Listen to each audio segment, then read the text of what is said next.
Mohania, block 17, और उस block का नाम है मोहनिया। ठीक है, मोहनिया के जीवन में कुछ ऐसी घटनाएं घटी जिन्होंने उसके मन पर अमिट छाप छोड़ दी। अमिट क्या होता है? कभी न मिटने वाला। ठीक है, तो उसके जीवन में अमिट छाप छोड़ दी। ठीक है, आइए साथ में पढ़ें कि वे घटनाएं कौन सी थी और मोहनिया कौन है। अब हम इसके बारे में पढ़ेंगे कि उस कौन सी ऐसी घटनाएं थी जिससे उसके जीवन पर इतना प्रभाव पड़ा, और यह लड़की कौन थी, कौन है। मोहनिया और उसका भाई साथ साथ खेलते कूदते थे और कभी कभी वे पेड़ों पर भी चढ़ जाया करते थे। एक दिन जब मोहनिया पेड़ पर चढ़ रहा था तभी उसका भाई उसे पीछे से मारकर भाग गया। मोहनिया ने अपनी माँ पुतली बाई से शिकायत की तो वे बोली, तू भी उसे मार दे। इस पर मोहनिया बोला, माँ आप बड़े भाई को मारने के लिए कह रही हैं, अगर मैं ऐसा करूं तो उसको आपको मुझे रोकना चाहिए, न कि ऐसा करने के लिए मुझे सुझाव देना चाहिए। तो मोहनिया ने क्या कहा, जब उसकी माँ ने उसको बोला कि जब उसके भाई ने उसको मार दिया तो उसने अपनी माँ से शिकायत की और उसकी माँ ने उसको समझाने की बजाय उसको ही एक उल्टा सुझाव दे दिया कि तुम भी उसे मार दो। यह बात सुनकर माँ को मोहनिया के सच्चे दिल और अहिंसा के लिए सम्मान का एहसास हुआ।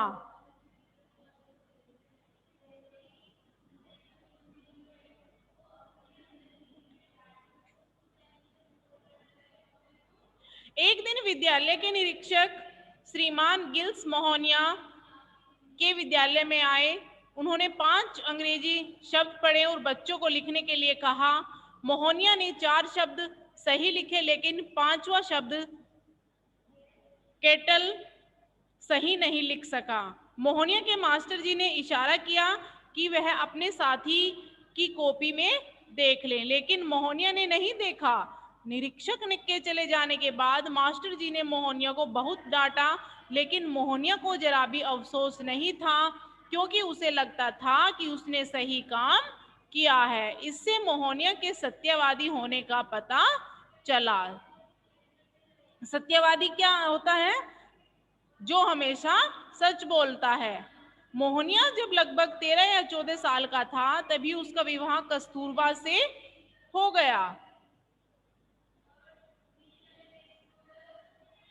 एक बार कस्तूरबा ने मोहनिया को चोरी छिपे अपने दोस्तों के साथ मांसाहार खाते हुए देख लिया। उनके घर में शुद्ध शाकाहारी ही भोजन बना करता था। अपने माता पिता से झूठ कहने और बातें छिपाने से मोहनिया को आत्मग्लानि हुई। आत्मग्लानि का अर्थ है अपनी गलती का एहसास होना। ठीक है, इसलिए उसने सारी बातें अपने पिता को बताने की सोची, लेकिन अपने पिता को सारी बातें बताने का साहस न जुटा पाने के कारण मोहनिया ने उन्हें पत्र लिखने का निर्णय लिया। मोहनिया के पिता पत्र पढ़ते समय बिल्कुल खामोश थे और उनकी आंखों से आंसू बह रहे थे। इस बात से प्रभावित होकर मोहनिया ने दृढ़ निश्चय किया कि वह जीवन भर सच्चाई और ईमानदारी का पालन करेगा। कुछ समय बाद मोहनिया के पिताजी का देहांत हो गया। मोहनिया को उसके परिवार वालों ने 1888 में बैरिस्ट्री की पढ़ाई करने के लिए इंग्लैंड भेजा। बैरिस्टर बनने के बाद मोहनिया भारत लौट आया। उसके बाद राजकोट में वकालत करने लगा। एक बार मोहनिया को डरबन से प्रिटोरिया जाना था। उसने प्रथम श्रेणी का टिकट लिया और गाड़ी में बैठ गया।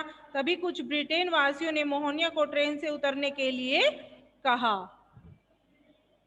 मोहनिया ने प्रथम श्रेणी का टिकट ले रखा था, इसलिए उसने उतरने से मना कर दिया। तब अंग्रेजों ने पुलिस वालों को बुलाकर बलपूर्वक उसके सामान के साथ उसे ट्रेन से बाहर करवा दिया। मोहनिया को पूरी रात स्टेशन पर ही काटनी पड़ी। तब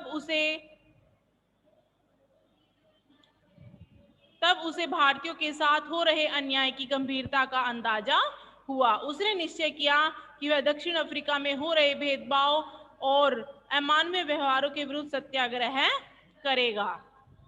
इसके लिए उसने सत्य और अहिंसा को अपना हथियार बनाया। दक्षिण अफ्रीका में लगभग 20 वर्ष रहने के बाद मोहनिया 1914 में भारत वापस आया।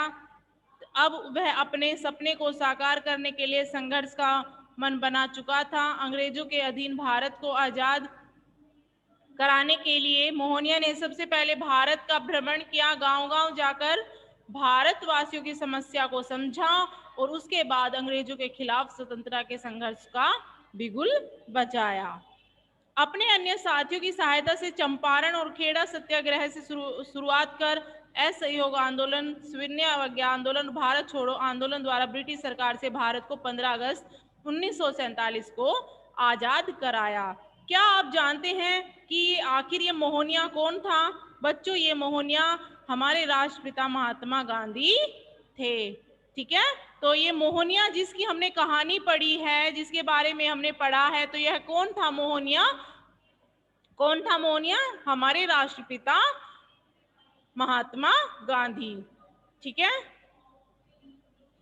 जो हमेशा सत्य और अहिंसा के मार्ग को चुनते थे और दूसरों को भी उसी मार्ग पर चलने की सलाह देते थे। ऐसी ही शिक्षा वो हमें देते थे, सत्यवादी बनना और अहिंसा के मार्ग को चुनना।